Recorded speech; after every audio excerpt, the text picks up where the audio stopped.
আছেন সবাই, আশা করি সবাই ভালো আছেন। তো আজকের যে টপিকসটা নিয়ে আলোচনা করতে যাচ্ছি সেটা হলো আমরা কিভাবে একটা পেন ড্রাইভ দিয়ে আমরা ভার্চুয়াল র্যাম তৈরি করব। তো সেই প্রসেসটা আমরা আজকে দেখব। আপনার কম্পিউটার যদি স্লো হয়ে থাকে সেক্ষেত্রে সুপার ফাস্ট করার জন্য আপনার যে র্যাম আছে সেই র্যামের পাশাপাশি আপনি আপনার পেন ড্রাইভ দিয়ে ভার্চুয়াল র্যাম তৈরি করে আপনার কম্পিউটারকে সুপার ফাস্ট করতে পারবেন। পার্সোনাল কম্পিউটারটা নষ্ট হয়ে যাওয়ার কারণে আমি আমার বাসায় যে পুরাতন একটা কম্পিউটার ছিল সেই কম্পিউটারটা দিয়ে আমি কাজ করছি স্বাচ্ছন্দ্যে। আমার 1 GB র্যাম দিয়ে আমি হাই কনফিগারেশনের সব সফটওয়্যার আমি ইনস্টল করেও আমি কাজ করতে পারছি। তো আপনারাও করতে পারবেন, আশা করি। আমার এই ভিডিওটা দেখতে থাকুন। দেখাই যে আমার কম্পিউটার কনফিগারেশনটা দেখাই। তো আপনারা দেখতে পাচ্ছেন যে আমার যে কম্পিউটারটা কোর 2 এবং 2.4 GHz এই পুরাতন কম্পিউটারটা এবং 1 GB RAM 32 GB operating system. এই কম্পিউটারটা দিয়েই আমি দেখাই যে আমার দেখেন কতগুলো হাই কনফিগারেশনের আপনার সফটওয়্যার ইনস্টল করেছি। অবশ্যই এই সিস্টেমে প্রসেসে কাজ করে বিধায় আমি ইনস্টল করতে পারছি। আপনারা চাইলেও কোনো হাই গেমও ইনস্টল করতে পারবেন। তো দেখেন অ্যাডোব ফটোশপ, তারপরে কেমটিসি স্টুডিও, তারপরে আমার 3টা ব্রাউজার ইনস্টল করা আছে। তো এর সাথে আবার মাইক্রোসফট অফিস 7 ইনস্টল করা আছে এবং সাবলাইন টেক্সট, এটা প্রোগ্রামিংয়ের এডিটর, তারপরে নোটপ্যাড++। তো সবগুলো মোটামুটি অনেকটাই ওয়েটফুল সফটওয়্যার, সবগুলোই আমি ইনস্টল করেছি 1 GB র্যামে। তো এটা 1 GB র্যামে, শুধু 1 GB র্যামে এটা পসিবল হয় না।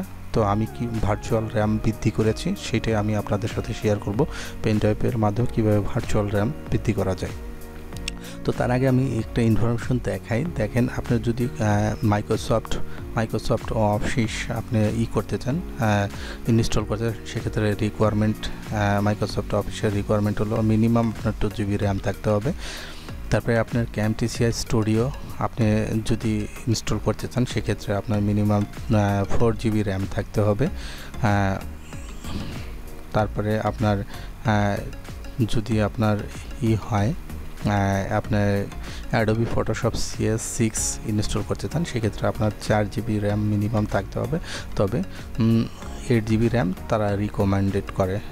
4 GB র্যামে বা 2 GB র্যামে আপনি ইনস্টল করতে পারবেন, কিন্তু আপনার ফ্রেম ড্রপ থাকবে বা আপনি স্বতঃস্ফূর্তভাবে কাজ করতে পারবেন না।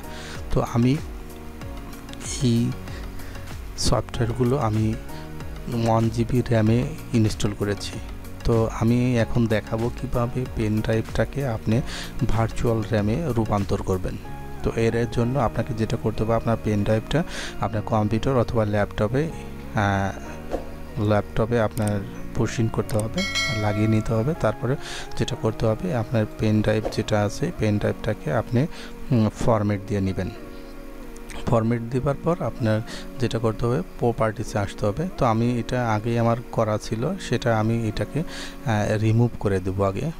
তো পেন ড্রাইভ দেখতে পাচ্ছেন যে আমার সম্পূর্ণ পেন ড্রাইভটাই 4 GB একটা পেন ড্রাইভ সম্পূর্ণই র্যাম হিসেবে কাজ করছে। তো যখন র্যাম হিসেবে কাজ করবে তখন আপনারা দেখতে পারবেন যে এই ধরনের সিম্বল আপনি কাজ করবে। তো আমি এটাকে র্যাম হিসাবে আমি ব্যবহার করছি, কিন্তু আমি এই মুহূর্তে আর র্যাম হিসাবে ব্যবহার করব না। সেক্ষেত্রে যেটা করতে হবে, প্রপার্টিসে আমি আসবো, আসার পর রেডি বুস্টে আসবো, আসার পর আমি do not use this device, মানে আমি এটা র্যাম হিসেবে আর কাজ করব না। সেক্ষেত্রে আমি অ্যাপ্লাই যখন ক্লিক করব, অ্যাপ্লাই ক্লিক করলে আমার পেন ড্রাইভটা পূর্বের অবস্থায় ফিরে যাবে। সেক্ষেত্রে আপনার এই পেন ড্রাইভটা যদি আপনার 16 GB বা 32 GB হয়ে থাকে, সেক্ষেত্রে এর ভিতরে যদি কোনো ডেটা বা ফাইলও থাকে সেক্ষেত্রেও সে ফাইলও ইউজ করতে পারবেন এবং সেই পেন ড্রাইভটা র্যাম হিসাবে ইউজ করতে পারবেন, কোনো প্রবলেম হবে না। তো দেখতে পাচ্ছেন যে আমার পেন ড্রাইভটা অলরেডি ফাঁকা হয়ে গেছে।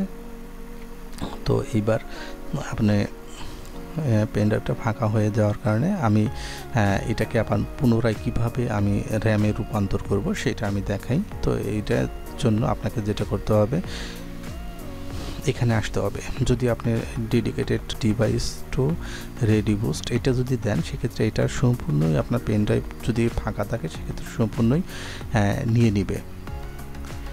তো তো আর যদি আপনি ইউজ দিস ডিভাইস এটা দেন, সেক্ষেত্রে আপনার যদি আপনি চাইলে 1 GB ইউজ করতে পারেন, 2 GB ইউজ করতে পারবেন, এবং আপনার যদি 32 GB হয় 32 GB পর্যন্ত ইউজ করতে পারবেন। তো এইখানে 32 GB পর্যন্ত ইউজ করার জন্য করতে গেলে আপনাকে যেটা করতে হবে, আপনার কম্পিউটার আপনার পেন ড্রাইভটা সম্পূর্ণ ফাঁকা রাখতে হবে এবং এটার ফরম্যাটে গিয়ে ফরম্যাট করে দিতে হবে। তবে FAT32 যেটা ডিফল্ট থাকে এইটা দিয়ে আপনার ফরম্যাট করে দেওয়ার পর তারপরে আপনি NTFS এইটা দিয়ে আবার ফরম্যাট করবেন। ফরম্যাট করার পর দেন আপনি এটাকে রাইট বাটনে ক্লিক করে প্রপার্টিসে আসবেন। আসার পর আপনি এখান থেকে দেখতে পারবেন যে আপনার পেন ড্রাইভে যতটুকু অপশন আছে, মানে 16 GB হয়ে থাকলে বা 32 GB হয়ে থাকলে এখানে আপনার মেগাবাইটে শো করবে। 1024 মেগাবাইট হলো 1 GB হয়, সেক্ষেত্রে আপনি সেইভাবে গুণ দিয়ে বা ভাগ দিয়ে আপনি এখান থেকে হিসাব করে নিতে পারবেন। তো আমি এটাকে ডিভাইস হিসাবে আমি র্যাম হিসাবে আবার ইউজ করতে চাচ্ছি। তো আমি ইউজ দিস ডিভাইস না দিয়ে আমি dedicate this device to ReadyBoost এটাতে রাখলাম। রাখার পর আমি এখান থেকে অ্যাপ্লাই দেওয়ার পর কিছুক্ষণ সময় লাগবে কনফিগার হওয়ার জন্য।